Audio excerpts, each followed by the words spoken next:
तो ये तस्वीरें आप देख रहे हैं कारगिल युद्ध स्मारक द्रास से, जहां पर प्रधानमंत्री नरेंद्र मोदी पहुंचे हुए हैं और अपने आप में वो उन श्रद्धांजलि अर्पित कर रहे हैं उन शहीदों को जिन्होंने कारगिल विजय की गाथा अपने सर्वोच्च बलिदान के साथ में लिखी थी। हमने देखा कैसे प्रधानमंत्री ने उन्हें श्रद्धांजलि अर्पित की और एयरफोर्स के विमानों के माध्यम से वहां पे पुष्प वर्षा की गई। और ये तस्वीरों में जहां पर वो वॉल ऑफ फेम है, जहां पर तमाम उन शहीदों के नाम, उनके रैंक, उनकी उस बटालियन का जिक्र किया गया है जिन्होंने अपना सर्वोच्च बलिदान कारगिल में दिया था। और ये अपने आप में वो दिखाता है कि उन शहीदों की शहादत को याद करने के लिए इस दीवार पर पीतल के बड़ी पट्टिका पर सभी का नाम अंकित किया गया है और यहाँ पर एक विजय स्तंभ के तौर पर उस प्रतीक को भी बनाया गया है जो ये दिखाता है कि कैसे भारतीय रणबांकुरों ने उस दुर्गम इलाके में दुनिया की सबसे ऊंची लड़ी गई लड़ाई को जीत के दिखाया था। हमारे साथ में खास मेहमान कारगिल युद्ध में अपनी सहभागिता करने वाले कर्नल गिरीश कुमार मेहदी रत्ता जी लगातार जुड़े हुए हैं। और मेहदी रत्ता जी, एक बार फिर से आपसे समझना चाहेंगे कि 25 साल के बाद देश का सर्वोच्च नेतृत्व जब अब उन शहीद जवानों को याद करता है, वह मौजूद है, तो ये दिखाता है कि 140 करोड़ भारतीय सम्मान के साथ में वहां मौजूद हैं और सबका सर झुका हुआ है उन शहीदों के शहादत के आगे। कर्नल मेहदी रत्ता जी। बिल्कुल सही कहा आपने, सर झुका हुआ है शहादत के आगे। मैंने आपको बता रहा था कि ये जो लड़ाई हुई है, ये हथियार is important in the war, जरूरी है, but it is man behind the weapon which matters most. And भारतीय सेना का जो ह्यूमन रिसोर्स है, जो यंग ऑफिसर्स हैं, जो सोल्जर्स हैं, उन्होंने जो अपना रण कौशल दिखाया, उस रण कौशल का कहीं पर भी दुनिया में आपको पैरेलल नहीं मिलेगा। मैंने आपको अभी भी पहले भी कह रहा था कि हमारे जो यंग ऑफिसर्स थे उनकी उम्र सिर्फ 22 साल की एवरेज उम्र थी।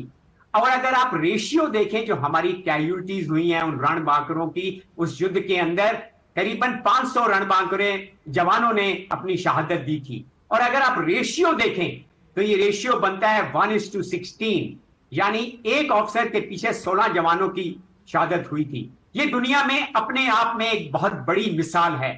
ऐसा सेकेंड वर्ल्ड वॉर से लेकर अभी तक कहीं नहीं हुआ है कि इतने ऑफिसर्स अपनी जान की आहुति दे दें।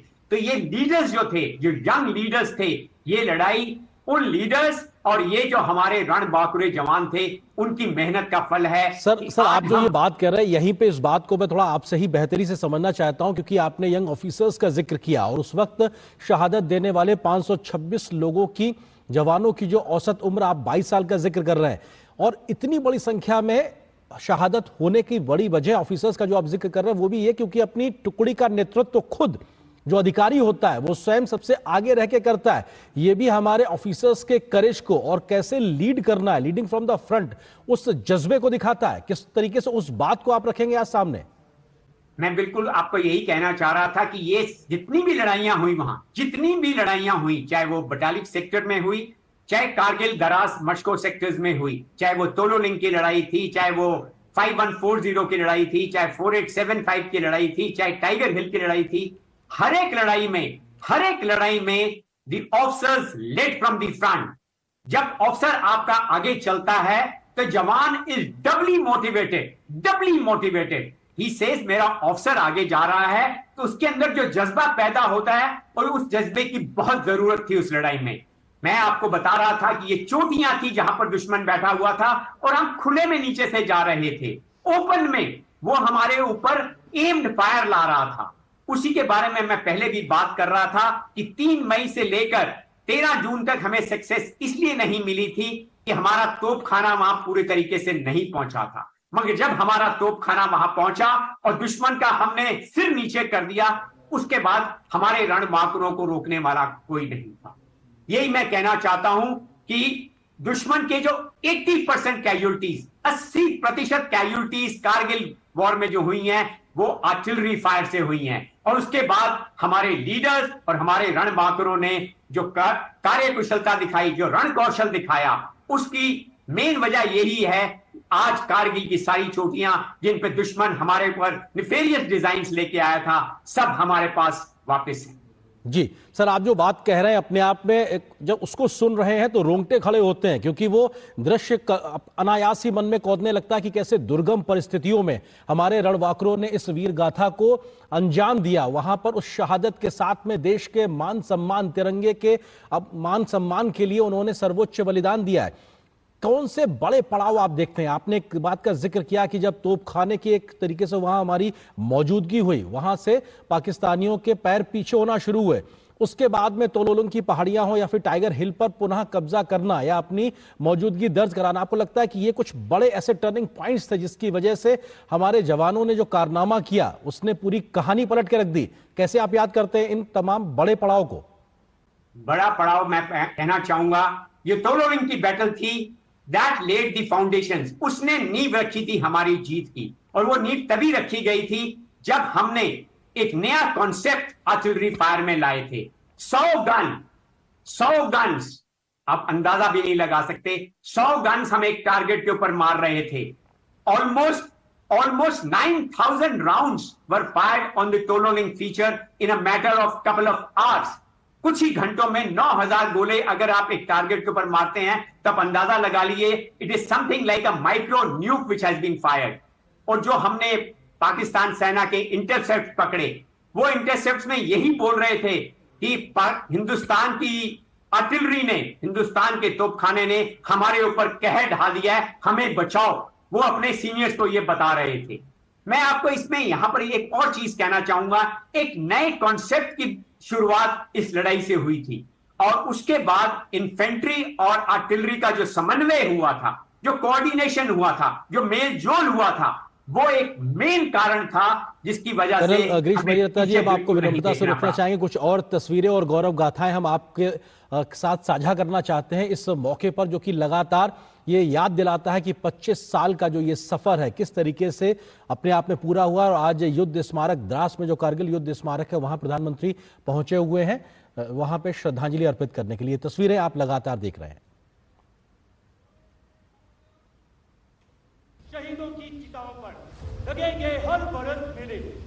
जय हिंद, मैं राइफलमैन अमित सिंह। और मैं राइफलमैन जीवन श्रेष्ठा, 7 बटालियन 11 गोरखा राइफल, भारतीय सेना की तरफ से आप सभी का इस कारगिल वॉर मेमोरियल में हार्दिक स्वागत तथा अभिनंदन करते हैं।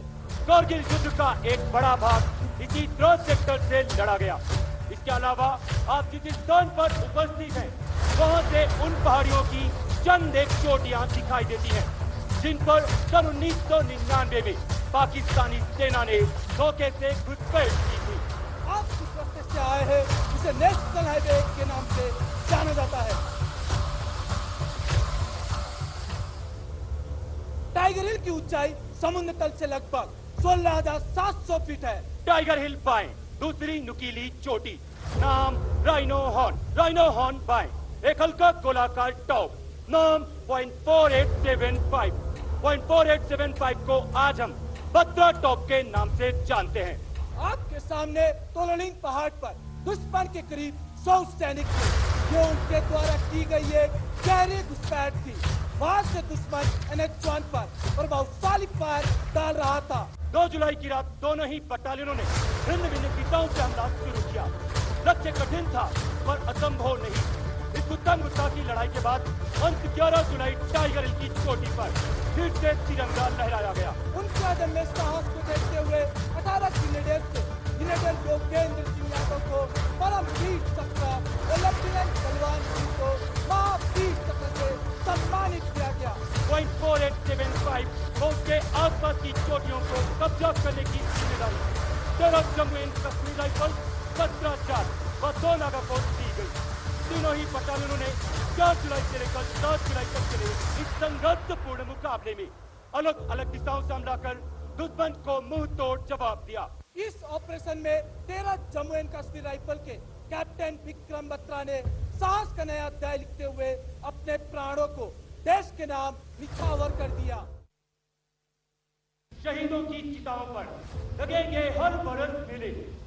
जय हिंद, मैं राइफलमैन अमित सिंह। और मैं राइफलमैन जीवन श्रेष्ठा, 7 बटालियन 11 गोरखा राइफल, भारतीय सेना की तरफ से आप सभी का इस कारगिल वॉर मेमोरियल में हार्दिक स्वागत तथा अभिनंदन करते हैं।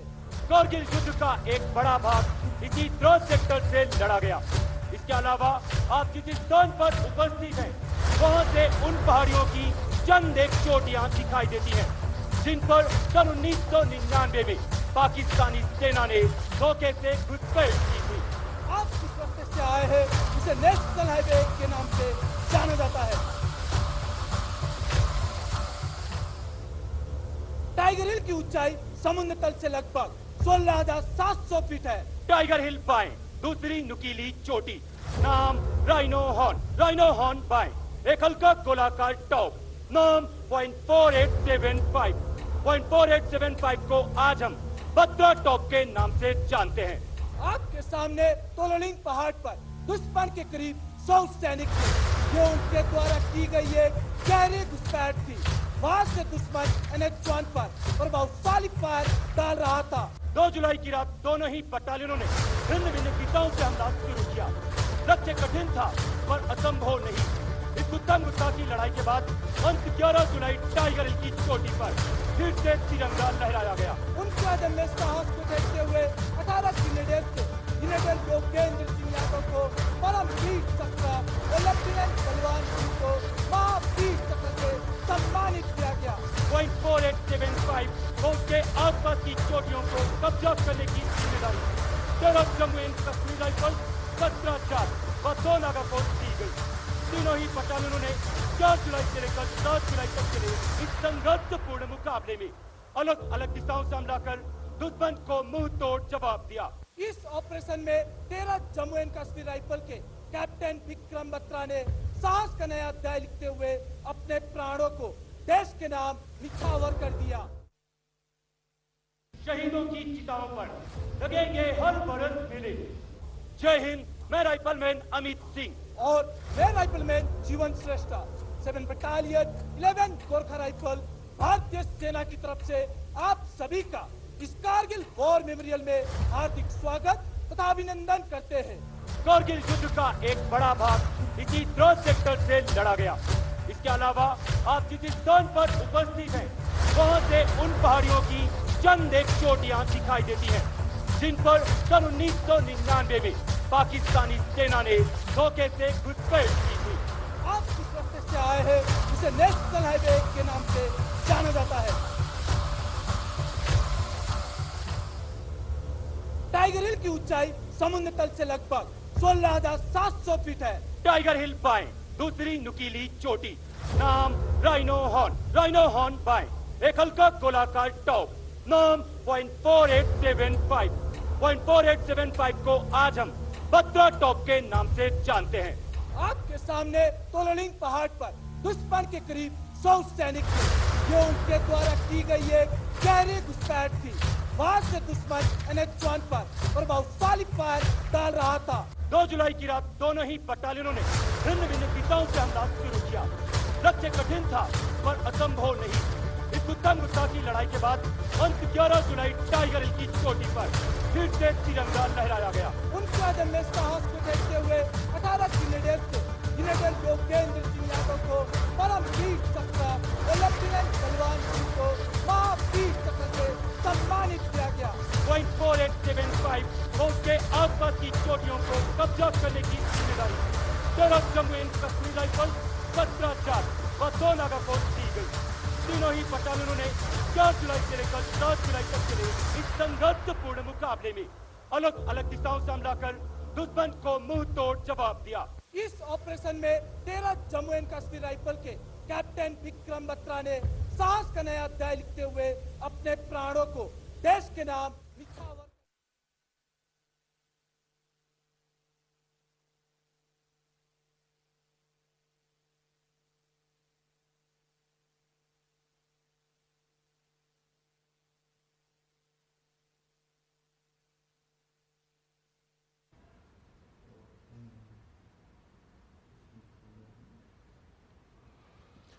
और ये प्रधानमंत्री एक तरीके से कारगिल युद्ध स्मारक वहां पे दौरा करते हुए कारगिल युद्ध में शहीद तमाम जवानों की जो तस्वीरें वहां लगी उसकी जानकारी हासिल करते हुए, जिस वक्त ये युद्ध हुआ था उस वक्त की वास्तविक तस्वीरों को भी संग्रहालय में रखा गया है। कौन से साजो सामान इस्तेमाल किए थे भारतीय सैनिकों ने, उसका भी संग्रहित किया गया है। तो पाकिस्तान के कब्जे से बरामद किए गए गोला बारूद और तमाम अन्य प्रकार के सामान को भी इस संग्रहालय में संरक्षित किया गया है। भारतीय शौर्य की गाथाएं भी यहाँ पे लिखी गई हैं। किस तरीके से जो वीर शहीद सैनिक हैं उनकी कहानियां थी, कैसे उन्होंने इस युद्ध को अंजाम तक पहुंचाया, उसका जिक्र भी इस संग्रहालय में साफ तौर से रखा गया है। किन किन रेजिमेंट्स के तमाम जवानों ने जो अपना योगदान दिया है, जिन हथियारों से इस लड़ाई को लड़ा, लेकिन जो जज्बे की कहानियां हैं वो भी यहाँ पर कविताओं के तरीके से उकेरी गई हैं, उनके याद उनको करने के लिए। और ये अपने आप में दिखाता है कि देश के लिए सर्वोच्च बलिदान देने वालों को देश भूला नहीं है।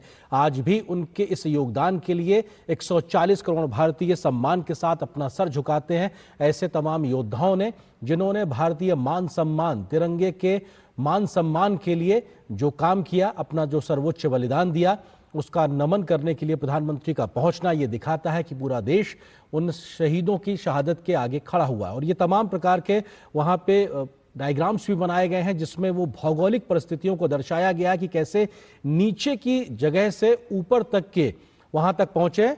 हट ऑफ रिमेम्बरेंस है जहां पर, और यहाँ पे अमर संस्मरण जो एक तरीके से यहाँ संग्रहित किए गए हार्ट ऑफ रिमेम्बरेंस के तौर पर इस युद्ध स्मारक का वो हिस्सा जाना जाता है जहां पर तमाम चीजों को सहेजा गया है। और यहाँ पर वो भी साजो सामान रखा गया है जो पाकिस्तानियों के कब्जे से बरामद किया गया था। और हार्ट ऑफ रिमेम्बरेंस अपने आप में उन शहीदों की तमाम यादों का जिक्र भी करता है और तमाम ऐसे पत्र भी जो उन वीर जवानों ने अपने परिजनों को लिखे थे जिसमें देशभक्त की भावना से ओतप्रोत वो शब्द, वो भावनाएं कहीं ना कहीं झलकती हैं, उन सबको संग्रहित करने का काम भी किया गया है। तो सिर्फ इतना ही नहीं कि उन शहीदों को हम याद करते हैं, बल्कि उनके जीवन से जुड़ी हुई, उनकी शौर्य गाथाओं से जुड़ी हुई तमाम बातों को इस रिमेम्बरेंस स्थल पे यहाँ पे रखा गया है। और उसके बारे में प्रधानमंत्री नरेंद्र मोदी जानकारी हासिल करते हुए और विभिन्न जो बटालियंस हैं उनके जो अफसर्स थे, उनके जो जवान थे जिन्होंने अपनी शहादत दी है, जिन्होंने अपनी कुर्बानी दी है, उनकी तस्वीरें भी यहाँ पे मौजूद हैं और उनके नामों को भी अंकित किया गया है। और ये अपने आप में वो उस वक्त की युद्ध के समय की वास्तविक तस्वीरें भी हैं जो यहाँ संग्रहित की गई हैं। तमाम वो युद्ध लड़े जाने वाले साजो सामान भी लिखे हुए हैं और शौर्य गाथाओं को भी यहाँ उकेरा गया है और जिसकी जानकारी प्रधानमंत्री हासिल करते हुए, और ये तमाम वो जगह जो भौगोलिक विषमताओं को दर्शाती हैं कि कैसे नीचे रहते हुए भी हजारों हजार फीट की ऊंचाई पे बैठा हुआ ऊपर दुश्मन जो सीधे टारगेट करने में सक्षम था, बावजूद उसके हौसले को पस्त करते हुए हमने उसको हराकर अपनी विजय गाथा को लिखा है। तो ये तस्वीरें आप लगातार प्रधानमंत्री के दौरे से जुड़ी देख रहे हैं और ये ग्रुप फोटो है जिसमें तमाम वो परिजन मौजूद हैं जिनके परिजनों ने शहादत दी है। उस वक्त के जो तमाम जो शहादत देने वाले लोग हैं उनके परिजन भी मौजूद हैं, प्रधानमंत्री की मौजूदगी है, तमाम सेना के बड़े अधिकारी मौजूद हैं और ये दिखाता है कि परिजनों के साथ पूरा देश आज खड़ा हुआ है और तिरंगे की तले ये सबकी मौजूदगी दिखाता है कि ये भारत माता की जय और भारत के इस तिरंगे और मान सम्मान के लिए पीछे दिख रही इन चोटियों, भले ही ये जमीन का एक टुकड़ा मात्र कहा जाए लेकिन वो एक टुकड़ा नहीं, हमारे मान सम्मान का प्रतीक है जिसकी एक एक इंच जमीन को हमने अपनी शौर्य की गाथाओं से अपने लहू को बहाकर हासिल किया और दिखाया दुनिया को और दिखाया पाकिस्तान को कि आपकी एक भी नापाक हरकत को हम नेस्तनाबूद कर देंगे। और ये उस अमर गाथा, उस विजय पथ की कहानी है जो हमारे देश के रणबांकुरों ने, सेनाओं ने मिलकर लिखी है आज से 25 साल पहले कारगिल के युद्ध में। और आज 25 साल का ये पड़ाव हमें उन शहीदों की, उन तमाम युद्धकर्मियों के योगदान को याद दिलाता है जिन्होंने अदम्य शौर्य और पराक्रम को दिखाते हुए आज के इस दिन तक पहुंचने का हम देशवासियों को मौका दिया है। 26 जुलाई 1999 वो दिन जब उस वक्त प्रधानमंत्री रहे अटल बिहारी वाजपेयी जी ने युद्ध जीतने की घोषणा की थी और ये कहा था कि अब ये ऑपरेशन विजय पूरा हुआ है और देश ने इस युद्ध को जीत लिया है। तमाम ऐसे मौके आए जब हमारी तमाम रणनीतियां उतनी कारगर साबित होती नजर नहीं आई, लेकिन हर बदलते दिन के साथ हमने अपनी रणनीति को बदला, कैसे इन्फेंट्री ने अपनी लड़ाई लड़ी, कैसे वायुसेना ने अपने मोर्चेबंदी की और उसके बाद जाके पाकिस्तान की इस घुसपैठ की कोशिश को पूरी तरह नाकाम किया गया। पाकिस्तान के उस वक्त के प्रधानमंत्री नवाज शरीफ अमेरिका दौड़कर गए थे किसी तरीके से हमको और हमारे देश को बचा लीजिए, क्योंकि हिंदुस्तान ने इस बात का प्रण लिया था कि हम अपनी एक एक इंच जमीन वापस लेने तक रुकने वाले नहीं है। और यह संदेश साफ तौर से दुनिया को दिया गया था और उस वक्त हिंदुस्तान को इस लड़ाई में कई प्रकार से कुछ देशों की जो मदद भी मिली, जिसमें इजराइल का नाम बेहतरी से आता है कि युद्ध सामग्री की एक मौजूदगी होना भी बहुत मायने रखता है। लेकिन साजो सामान ही नहीं, युद्ध के गोली बारूद और गोला ही नहीं, बल्कि जो जज्बे की कहानी, जिस जज्बे से इस युद्ध को भारतीय रणबांकुरों ने, नौजवानों ने, जवानों ने उस वक्त लड़ा, ये उसकी कहानी है। और शायद इसीलिए कारगिल युद्ध स्मारक में एक विजय पथ का निर्माण भी किया गया है, जिसके दोनों ओर तमाम शहीदों के बारे में जानकारी लिखी गई। और उस विजय पथ को विजय पथ नाम ही इसलिए दिया गया है कि इस पथ के माध्यम से आप जब वहां से गुजरेंगे तो तमाम उन शहीदों के नाम, स्मारक और उनकी गाथाओं को वहां उकेरने से, पढ़ने के आप जान पाएंगे कि कैसे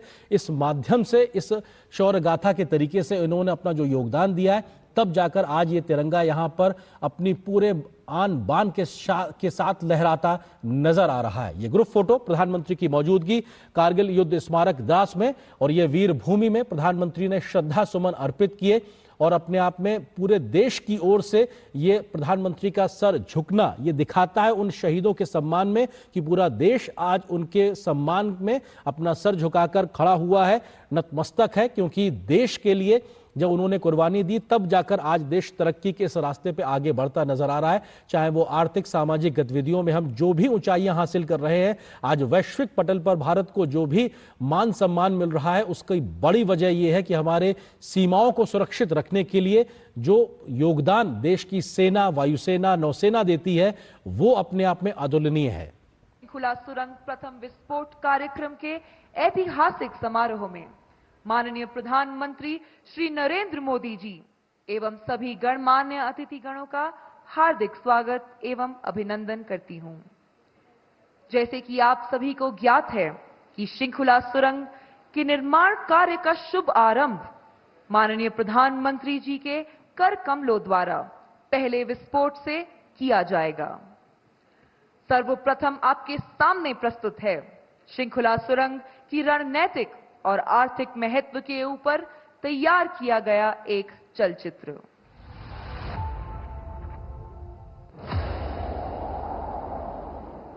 भारत के सुदूर उत्तर में बसा सीमावर्ती केंद्र शासित प्रदेश लद्दाख अपनी भौगोलिक स्थिति एवं कठिन मौसम की वजह से दुनिया के सबसे कठिन इलाकों में भी जाना जाता है।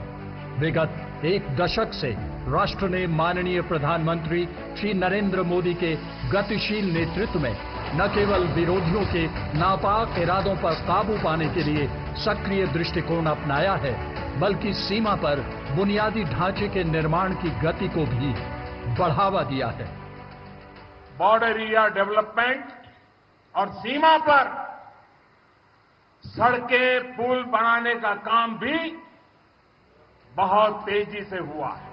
मनाली और लेह के बीच निर्माणाधीन निमू पदम दारचा रोड पर शृंखला दर्रे पर 4,800 मीटर की ऊंचाई पर दुनिया की सबसे ऊंची शृंखला सुरंग के निर्माण की मंजूरी भारत सरकार की सक्रिय पहलों में से एक है।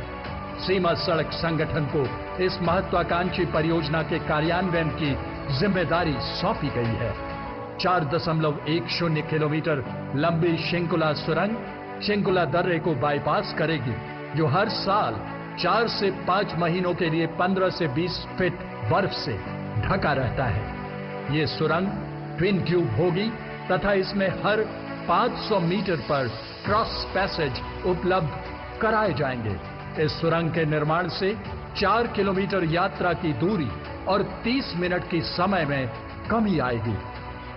आज शृंखला टनल का निर्माण कार्य माननीय प्रधानमंत्री श्री नरेंद्र मोदी जी के कर कमलों द्वारा प्रथम विस्फोट के साथ शुरू किया जाएगा। अपने रणनीतिक सैन्य महत्व के अलावा यह सुरंग लद्दाख को हर मौसम में कनेक्टिविटी प्रदान करेगी और हिमाचल प्रदेश तथा लद्दाख में सामाजिक और आर्थिक विकास को बढ़ावा देगी। शृंखला सुरंग का निर्माण भारत के माननीय प्रधानमंत्री श्री नरेंद्र मोदी के विकसित भारत और आत्मनिर्भर भारत के सपने को साकार करने की दिशा में एक बड़ा कदम होगा। यहां उपस्थित सभी अतिथिगणों को अब मैं वीडियो लिंक के माध्यम से यहां से 500 किलोमीटर दूर शृंखला ले चलती हूं। आप सभी से अनुरोध है कि आप अपने सामने लगी 2 डेटा स्क्रीन की ओर ध्यान दें, जहां शृंखला सुरंग का उत्तर पोर्टल दर्शाया जा रहा है, जिसका निकास नीमू की ओर होगा। ये समुद्र तल से 4800 मीटर की ऊंचाई पर स्थित है और शृंखला शिखर से 3 किलोमीटर पहले है। अब मैं माननीय प्रधानमंत्री जी से अनुरोध करती हूं कि वे रिमोट के माध्यम से शिलालेख का अनावरण करते हुए प्रथम विस्फोट करने की अनुमति प्रदान करें।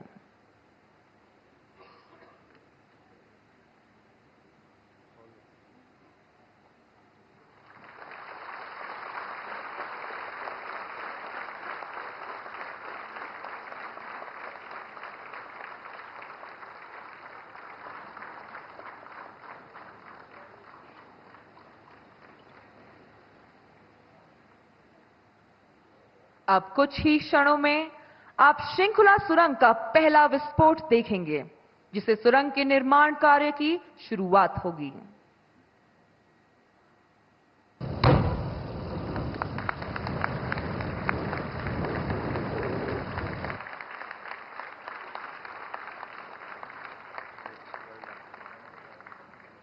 प्रधानमंत्री जी, आपके कुशल नेतृत्व में हमारा देश तेजी से प्रगति कर रहा है।